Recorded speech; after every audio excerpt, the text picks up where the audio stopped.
Well, hey, Alliance, I hope you're having a good week this week. I, like everybody else these days, like to pop in and watch YouTube. And one of my favorite things to watch on YouTube are these videos that are made about productivity and habit forming and how to be disciplined in your life, because those are helpful to me, those principles in those videos, for me in my own spiritual life, for some good, helpful, practical tips that just people would normally give for how to form good, healthy habits in your life. Now, I typically watch those and like to see those pop up every once in a while on my YouTube channel, but it seems like in the last few weeks, 3 weeks in particular, since Corona has come to town, that those videos have seemingly disappeared from my YouTube feed that comes through every day. And it made me just wonder, well, why is that the case? And I think that this tells us something about the fact that people's habits, people's routines have been completely thrown upside down. Without the normal pattern of things going on in your life, like getting up in the morning and getting ready for work and going to get your coffee at Starbucks, that people don't really know how to maintain their habits and their routines and their disciplines like they used to when the world was quote unquote normal, right? So as I was thinking about this, I was thinking about the process of our spiritual disciplines and what spiritual disciplines look like during this season. During this season, it's so likely, I feel like at this juncture of time, that our spiritual disciplines have been completely thrown out of whack. All of your habits that you usually have and all of my habits have been completely changed over the course of just a few weeks. I used to get up, get ready, make breakfast for the family with the wife, sit down, have a meal together, take the kid to school, do my DBR, take a shower, get ready for work, all the things that I did as a normal habit that I fit my spiritual disciplines in, prayer time and Bible reading time, are now gone. Now I wake up and I walk 2 steps to my desk that's in my bedroom and I try to get to work. And if you're anything like me, that's hard and that's a challenge. But I think we need to really seriously consider our spiritual disciplines during this season. Are you struggling in your spiritual disciplines during this season? Now, of course, what I mean by spiritual disciplines is I mean the things that we participate in, our role in our own sanctification process of committing to do things in response to God that He calls us to do to maintain our spiritual lives and our connection with other believers and things like that. Things like Bible reading, things like prayer, things like watching church services at this point in time online, connecting in your small group, giving, serving, all these things that we're called to do. These are disciplines that God puts in our lives for our good so that we can grow. So that we can grow in godliness, so that we can grow in holiness and sanctification. All these things are good for us. But right now, because your week is thrown off, because your weekdays look different than they used to, and your weekends look different than they used to, and church looks different than it used to, and your routines look different than you used to, it's very possible that your spiritual disciplines have fallen. So I want to challenge you this week to think about your spiritual disciplines. And I want to just do a brief summary of some spiritual disciplines and some challenges that even some people in the Bible faced and how they responded and how they kept going. This is an opportunity for us during this season to either be better in our spiritual disciplines, to make progress. It's an opportunity to grow in these areas and recommit into these spiritual disciplines that we want to do, or it's a time to fall off and not do them and to just make excuses for why we're not doing them.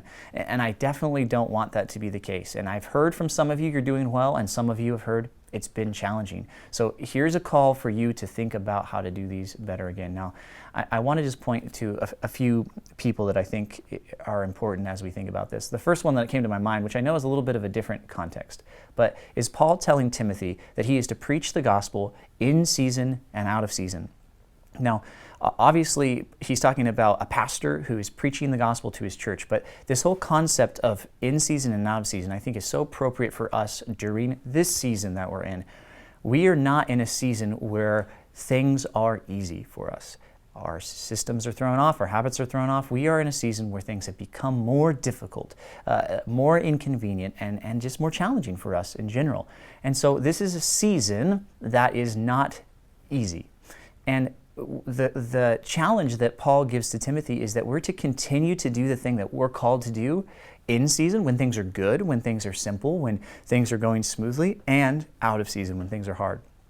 Right now, you might feel like we're out of season, and I think the call to continue to do your spiritual disciplines in a way that is beneficial for you and for others is the call for us right now to continue out of season. We've got to keep going. We've got to run the race. You know, I think about Jesus. He would wake up early every single morning. You know, this idea he'd get up before the sun and he would go, and what would he do? He would pray. He would spend time with God the Father in prayer.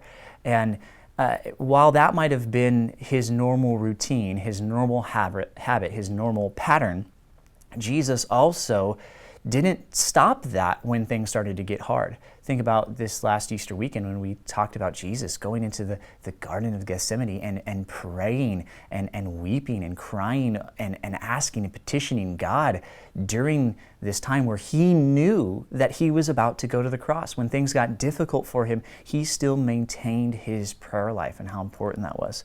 I think of Paul, who's in prison, and he's asking for the parchments to be brought to him so that he can continue to read read the scriptures, read his favorite books. He wanted to maintain this discipline of training his mind to think on what is true and right and think on God's word even during a season where he's in prison. I think of Paul and Silas when they're imprisoned again earlier in the book of Acts, and they're sitting there and they're praying and they're singing hymns. They could have just said, well, we'll do that when we get out, when we get finished, but they didn't do that. Think about the many letters of the New Testament where Paul even said his desire was to be with the believers. He desired to see them face to face, to have fellowship with them.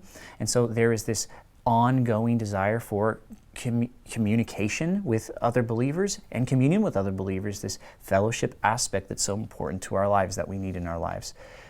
I think about even Paul being in the city of Lystra, and he is preaching the gospel. It says many disciples are made, and then some come from a different city and they stone him to the point where it looks like he's dead, and they drag him out of the city because it looks like he's dead. And his fellow workers find him, and they go to Derby for a season, preach the gospel there, and then guess what Paul does? He goes back and preaches the gospel and encourages those at the church in Lystra that he had. And he tells them very specifically to encourage them to continue in the faith. And this has come from someone who had just been stoned to the point of near death. Even in the various times in the New Testament where the people in the early churches are praised for continuing to give financially, even when they are doing so in a sacrificial way, in a way that's hard for them because they don't have a lot of finances. All of these occurrences in the New Testament, just in particular, of God's people continuing to give, continuing to pray, continuing to read, continuing to study, continuing to preach, continuing to share the gospel.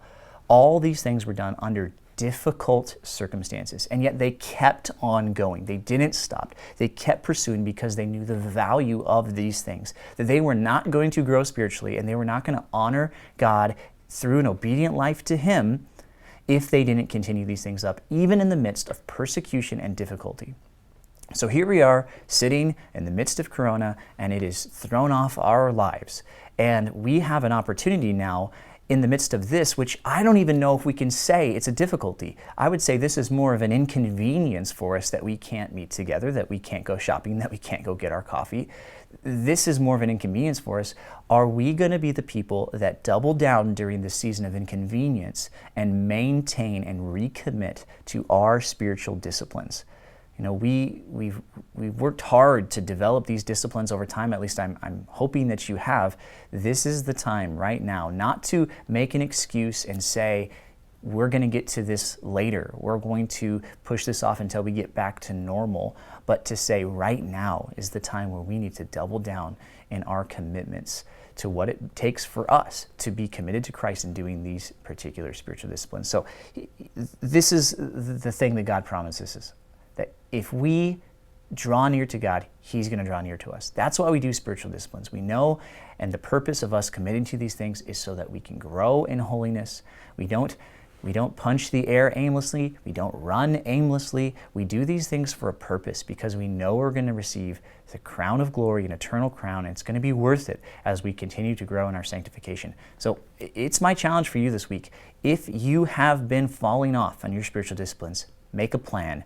Pick them back up again and commit. Let's come out of this stronger than we were when we went in. Let's come out of this more disciplined in our spiritual lives than when we went in. Let's all get back together as a church when we gather together and say, man, I have been crushing it in terms of my Bible reading. I have been committing every week to my group and doing fellowships and reaching out to people. That's the type of group I want to see come out of this, and that's what I'm hoping for each one of you. So I hope that was helpful for you, and as you get in your groups this week, I'm praying that you have a great and productive and fruitful time and that you would recommit to these things this week. We'll see you next week. Hope you have a good one.